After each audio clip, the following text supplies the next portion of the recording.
Recklessness Sin filtro. You already know how we are. We don't give a fuck what you think about us. We just do what we do because we are the Calaces. and we outside. What the fuck is that about?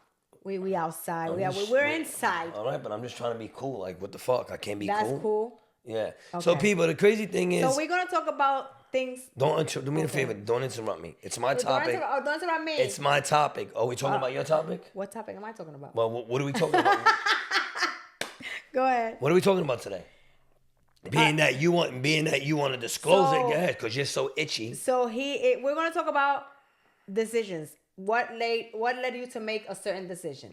Go. Okay, so people, just to make it honest, I don't have to be honest, but I'm probably one of the realest motherfuckers on social media, and I'll tell you my life. And at the end of the day, people could be judgmental towards me, but you know what? At the end of the day, I'd rather you know me for the person that I am than you look at me for a person that you think I am. But then if you ever bump into me in public or you get to know me, you're gonna say like, listen, this guy's the same person in person, on camera, no matter what. So today we're gonna talk about, me going into rehab back in 2020, being that I had a bad alcoholic problem, which I was an alcoholic. So going back to 2020, me and Jen had some problems, and I was going back and forth to New York, and it's just like facts. The fuck's wrong with you, my man? You must have said facts like 5 times, and I literally blanked it out because I'm just thinking she's trying to be cool. But going back to 2020, I met some low-life scumbag, perverted, fucking juice head, So let me. You making it long story short. Let me go into details. When we moved to Pennsylvania, we knew nobody, right? And excuse the blanket, it's a little cold today. We still don't know nobody. We don't fuck with nobody. We really fuck with nobody. Puñeta, cállate! I'm talking. Nobody. We didn't have no family, no friends, nobody to teach us around, right? Sponsored by Gatorade. So when Go ahead. So when we moved to Pennsylvania, Sal met this guy, and Sal was going to the gym or whatever. But this guy that Sal considered a friend, freeloader. And you know and what? But you know what? I always told Sal, that motherfucker is a freeloader. He comes here to drink your liquor, but he didn't see it like that. He was like, oh, well, you want to fuck him? That you don't like him? I said, it's not that I want to fuck him. So anyway, people. I feel vibes, and that motherfucker, it was always something about him, and he was always coming through every day to drink alcohol with Sal. He didn't buy it. Sal was the one buying it. So, of course, he was a freeloader. He would come over to drink the liquor. Okay. So, actually, people, that what she's saying is true. So, this is the thing, right? I was drinking every day, right? But on top of it, she didn't help it because at the same time, his girlfriend or wife at the time, whatever the fuck she was to him. All right, we're not going to talk about that. We're going to focus on what we're going to focus. So when we get deep into the conversation, that when he touched you, I believed him because of what you were doing on the bus. So but we already spoke about what happened in the bus in 2 episodes ago. So we're not going to bring. All right, but if we're going to talk, we're talking about now what the topic is. All right, so basically, it's about me being a fucking alcoholic each and every day. Now, some of you are probably like, motherfucker, you still an alcoholic. Well, you know what? I'm not an alcoholic. He's a drinker. I drink 2 days a week, 3 max, if that. But I don't need alcohol. I don't wake up to shakes. But going back to 2020, I was drinking every single day.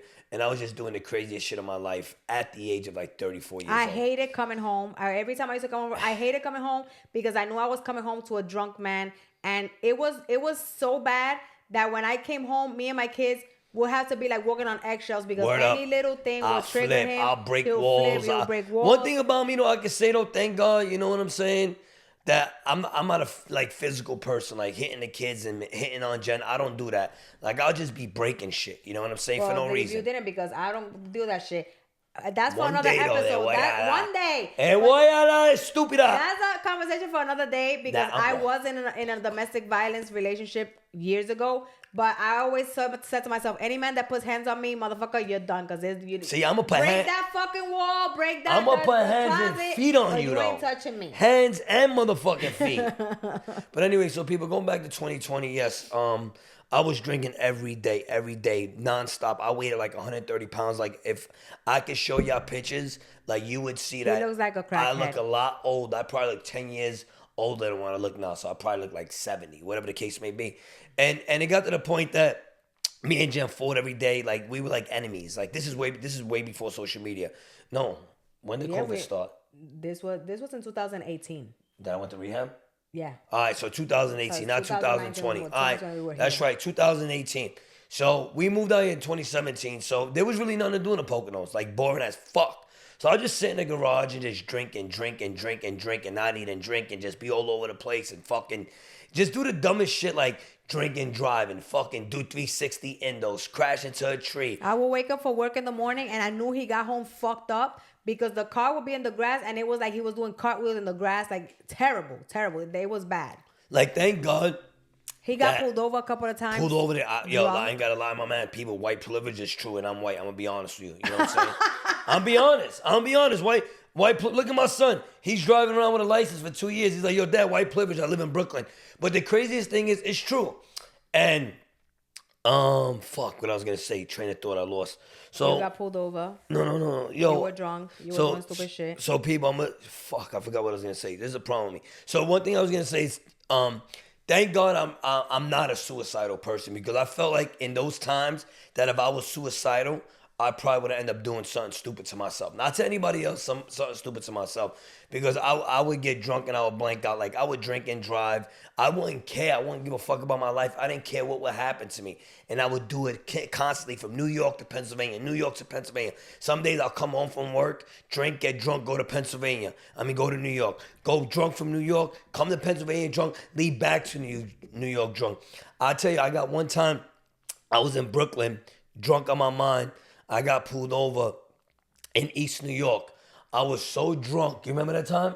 I was so drunk. Yes, I told Jen, I said, yo, so I sped up right by the Jackie Robinson. I sped up. I hopped out the car. He knew he was getting pulled over. I knew I was getting pulled over. Me and the cop, yo, he was like a bald-headed white dude. They call him skinheads, you know, but I'm not racist. I'm white. But anyway, does that sound racist? But yo, like, so when I turned, I had a brand new Chrysler 300. So when I bumped the right on Cypress Hills, we caught eye-to-eye contact. So I'm like, yo, babe, this motherfucker got like me. He's going to pull me over. So act sick. I'm like, so, yo, if y'all motherfuckers know Cypress Hills, there's a long, straight rip to the Jackie. So I fought it. So, yo, he bopped the Huey. So when he bopped the Huey, I hopped out the car.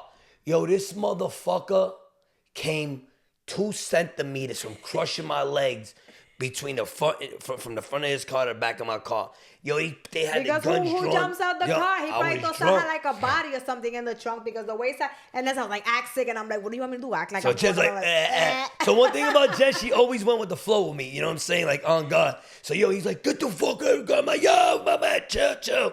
Guns drawn and shit. Make a long story short, he was like, yo, park your car and go the fuck home. White privilege, let's go, motherfucker. Like, should I be proud of talking about that? No. All right, people, I'm sorry, but it's the truth. Like, sorry, like, nah, isn't? Because you only white in color, because you ghetto as fuck. Yeah, so anyway, no, I did get locked up 2 times. So we're not going to talk about that. I did get collared 2 times for DUI, and, you know what I'm saying, lost my license, got it back, lost it again, and been through a bunch of shit. When the fuck did that happen? I'm not going to tell you, see? So anyway, so people, so let's talk about the time, like, so me going to rehab, right? Me going to rehab. What led to rehab? So what, events that happened before he went to rehab. So people, I like to get to the point, but she wants, all right. So, so how about, tell them why I went to rehab. And then I'll speak about me being in rehab. Okay, but before he went to rehab, this is one the thing that I'm cautious of who we bring around. You could bring that up. Because when he was drinking with his friends, one day he was drunk. Sal was drunk out of his mind. Yeah, his so-called friend, the fucking freeloader that used to come to my house every single day. And this motherfucker, Sal's like literally 5 steps away. This motherfucker grabbed my ass and he grabbed my boobs. And I turned like pale. My instant reaction was to like push him away. And I look at Sal and I'm like, I'm not going to tell Sal right in this moment because he's drunk out of his mind. And I don't know what he would do. So I told my older son. I would have. You wouldn't done shit because you didn't do shit when I told you the next day. Yo, my man, I ain't gonna lie. This motherfucker like 6 foot. He shot steroids. His arms were like this, man. But I'm like, yo. So but that's what I'm saying. She want me. Listen, she talking to a guy in the bus, but now she want me to take this dude out and do life in jail so you can continue your life with the guy in the bus. So what? It's not that. But I'm just. That's supposed to be your friend. And why you didn't tell me? We've been together 19 years, and none of your friends has ever disrespected me. Ever. All right, hold on a second. I gotta take this call. Yo, Andy, I'm shooting my TikTok. Yo, Tone, I'm doing a podcast. Let me hit you back. I got calls coming in like crazy. Text messages is not the side chick. Nah, I'm just joking. I don't cheat on my wife. I just say hi. All right. So people know. So why she should have told me that day when I was in the crib with him.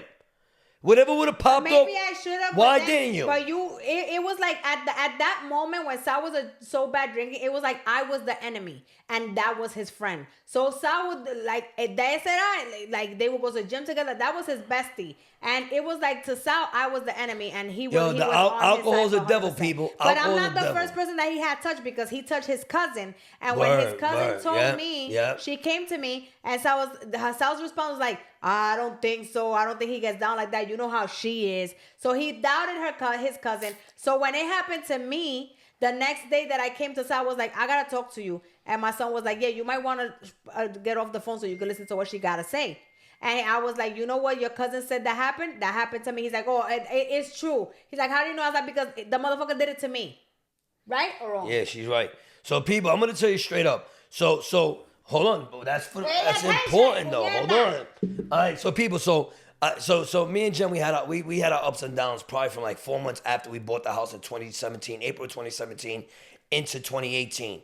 I went to rehab September of 2019, right? Yes, because we moved here. Yeah, September of 2019, I went to rehab. No, it wasn't. We moved here in 2019. 2020, we received 2020 here. All right, so when did I go to rehab? 2018. So 2018, I went to rehab. But yo, the thing is, it's crazy because, right, the thing is, I would drink every day, but I would be somebody, I'll never get the shakes. Because I didn't drink, like, I don't know. But he was an angry drunk. Oh, yeah. And I feel like that had to do a lot with past trauma that he must have had in his childhood or something. And it also made me be a piece of shit to my oldest son, my firstborn, and also my two oldest stepkids. You know what I'm saying? I definitely think that I could have definitely, been a better parent. But sometimes, like me not growing up with a dad, not having a father figure in my life, I didn't really know how to be a father. You know what I'm saying? So I always thought like yelling, screaming, cursing, would be discipline. And it's not, but to this day, like you look at my kids, my three oldest, and you say to them, they're the most humble, kindest very kids respectful you would ever meet in your life. They like very respectful. So going into rehab, I'm like, yo, what the fuck am I doing? Like the first 24 hours, yo, I got there drunk on my mind. So he went to rehab because one night that he was super drunk, and I was just so fed up with it. I was in such a bad in a bad place mentally. That I didn't even know what to do. So the next morning, Man, it's hot. You get the fucking heat on that. So the next morning, I woke up, I left with my mom, and Sal calls me. He's like, oh, can we talk? I said, no, I don't want to talk. Because all the times I wanted to talk to you, you never wanted to talk. Now I don't want to talk. So when I got back to the house, he goes, oh, I told him, no, I don't want to talk to you. I just got to tell you one thing. I'm done. I want a divorce. I'm leaving the house. I want a divorce. And I was so serious. I was so done because, oh my God. And at that, you cried because at that moment he was like, Jen, I have a problem. I need rehab. And that's one thing that I appreciate about him, that he recognized that he had a problem and he saw that his family was in jeopardy. He was in jeopardy to losing his marriage, his family, and he did what he had to do to keep it together. All right. So you happy you got that out? Yes. All right, so when I went into rehab, right, the first night I was drunk as fuck. Cursing, fuck you motherfuckers, I'm running this fucking rehab. You bunch of dope-feet crackhead motherfuckers, like crazy, my man. Like, they show me video footage of me just, like, wilding out. So the next day I wake up and I'm like, yo, what the fuck am I doing? I'm getting the fuck out of here. You know what? She don't want to be with me. Fuck this bitch. You know what I'm saying? And then, like, counselors started talking to me, and I'm over there, like, grown man crying like a bitch. Like, I don't know what to do. If I leave, I'm going to go drink right now. So anyway, it was crazy because, yo, people, like, I don't, like, one thing I learned, and y'all probably like, this motherfucker's talking about this and he drinks now. I do drink. But just going back so I could just reminisce and talk about it. So being in rehab, you see all these people on heroin, on methadone, on dope, on heroin, on crack, on this, on all these fucking drugs, and they look like zombies. They all got scabs. They look like they got fucking HIV. They all coughing. They all sneezing. They all fucking shaking. And I'm there normal. I'm like, yo, I don't belong in this motherfucker, dog. I didn't belong. You were right in the right place. So I'm like, yo, I don't belong in this motherfucker. And then I try to escape like 10 times. I'm not gonna lie, but I just fought like the demon, the devil. He will call me and be like, what, you cheat? You got another man in the house that you don't want me to come to the house? I'm like, nope.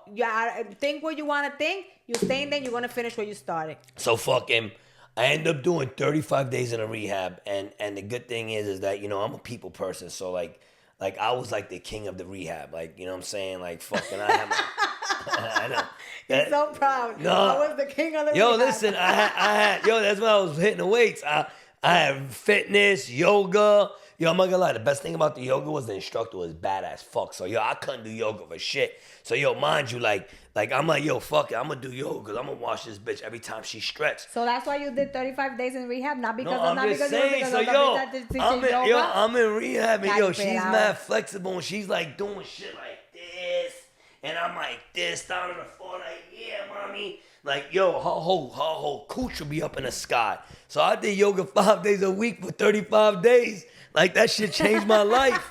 You know what I'm saying? Like Oh my nah. god, you're so stupid. I mean, listen, I ain't gonna lie. So like, you know what? So now I'm gonna go to the gym because I need a gym instructor to hold me from behind and show me how to if push you the go weights. to rehab, you can. No, I'm going to the gym because that. If in that listen, rehab, if that's what you want to do, I mean, let me tell you, I never touched his her. rehab was a pretty. Oh yeah. Nah, this sassy was like place. this bougie There shit. was a We bougie eating fucking filet mignon rehab. up in that bitch. No, but listen, she never touched me. Personal meals, whatever. She never touched me. I felt like I needed a She vacation never there. touched me. And people, I never did social media. I didn't do nothing about social media. So when I was in rehab, nothing about social media at all. Yep. All I was a big gambler. And Yes. one thing about drinking always and been a being big alcoholic, gambler. yeah. But I don't gamble like that anymore. But just being in rehab, just learning and I'm gonna be real serious about this, people, because even though I drink to I drink to today, right? I think that makes sense. I learned that, being an addict, right? So even if you're an alcoholic, you're an addict. Doesn't matter if you drink or you do drugs, you're an addict. You know what I'm saying? And I learned like having meetings and like the 12 steps and things like that, that nobody's gonna be able to help you or change you unless you want change for yourself. You know what I'm saying? And that's the bottom line.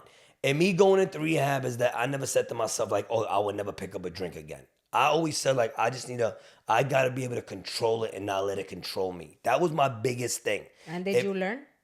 I mean, you tell me. We still I don't together, know. You're 2024. still like So iffy anyway, about that. I was sober for 9 months. It was 9 to 10 months. 9 months. No, I think Logan, I relapsed in September. Oh, I don't remember. I got it written in the garage. You got it written in the like garage. September 26th or whatever the case may be. But people, it was actually almost a year. It was like 11 months because I went in September, October. No, I came out before my birthday, so I went in September. So almost 11 months. And I knew I was going to relapse, though. That's the thing. I knew I was going to drink again. But to this day, thank God, you know what I'm saying? I don't drink every day. Sometimes I do get mad, like Sometimes he's a little asshole. I still flip out, whatever, but I'm not nowhere near. And you can Yeah, I can vouch for that. And some people are probably like, oh yeah, you're still the same. No, motherfucker, you don't know who the fuck I was have no back in idea 2018. what I I was went like, through. I didn't give a fuck. I broke my own car windows. I break I had to take a baseball bat and beat the shit out of the garage in a house. Like, I don't know why. It was just like that anger in me. He's angry. But like when they release him from rehab, his therapist, because they give him a therapist there, he spoke to me because they give me like instructions on what to do or how to help him or whatever. And he did say, he has past trauma from his childhood. He needs to still see a therapist because of that a lot of his childhood trauma causes him to be the way he is. And we definitely, after rehab, obviously you can see me and Jenna still together. Do I still drink? Yes, I do. If you do plan on going to rehab, people, you don't have to follow my steps and relapse. You know what I'm saying? I think that if you feel that you have an addiction or you're an alcoholic and you feel like it's affecting you, it's affecting your life, your wife, your marriage, your job, your family, whatever the case may be, seek to get help. You know what I'm saying? Just don't relapse like I did. You know what I'm saying? Because I pushed my older son away from me. I was I was a scumbag of a piece of shit of a father. And it was more like just like mentally and verbally abusive. Did I lay hands on him when he spoke back? Yeah. You know what I'm saying? But that's how I figured. The boys didn't want to be around him. Yeah, hell no. My kids hated me, man. Yes. Like on God. Now it's like so much more better. My kids love me. Hopefully, the two oldest moved out. But, I try to make amends and peace with them, you know what I'm saying? And let them know I fucked up as a father. And if you want to believe that was me as a person, that angry devil, just miserable motherfucker, that's fine. But if you want to understand, like, that wasn't really who I am, you know what I'm saying? That's just like people on social media. Y'all think I'm this type of character, but in reality, y'all really don't know who I am. Now, in reference to like how I talk and what I talk about and what we do, that's who I am. You know what I'm saying? There's nothing fake over here. Like this is what you get in person. Facts. When I see you, I talk it up. We dap up. We chill. If I think you cool, I fuck you. If I don't like you, I don't like you. It is what it is. Facts. You know what I'm saying? I don't come outside and like I'm a prima donna and I'm just sitting in the corner with my legs crossed, like I'm just chilling and mad quiet and just staring people out. Nah, I don't roll like that. I am who I am, and if you don't like me, I don't give a fuck. Facts. By the way, I'm actually gonna go get a bottle in a little while. But going back to it, people, yeah, childhood trauma, there was a lot. You know what I'm saying? Childhood trauma, there was a lot. Like my mom, you know what I'm saying, came from Italy. As you know, I always say off the boat, she hates that. You know what I'm saying? But she's actually a illegal alien. So if y'all want Oh my God, if y'all want to call fucking well, with sir. Joe Biden, they ain't deporting my mother. But hopefully when Trump gets elected, we get her the fuck out of America. Oh my God, she so gotta stupid. go. Nah, Ma, you know I love you. I know you're gonna see this. Nah, but people, like, honest to God though, like I really the childhood was rough. I used to, get called these names and stuff like that. But, what I want to do is I think my next podcast is going to be about my childhood and, what I went through. And then I want to bring my mom on and introduce y'all to her. You know what I'm saying? And we can just go from there. But I just appreciate y'all taking the time out. Like, as y'all can see, like, this podcast is not only going to be about, OnlyFans. Or and, cheating. Cheating and fighting and fucking. Nah, we're going to switch it up.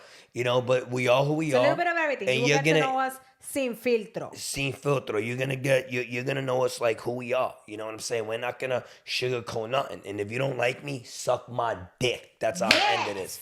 Yo, we appreciate y'all tuning in, motherfuckers. Thank you. Peace Thank out. you for tuning in. Peace out. The Calaces.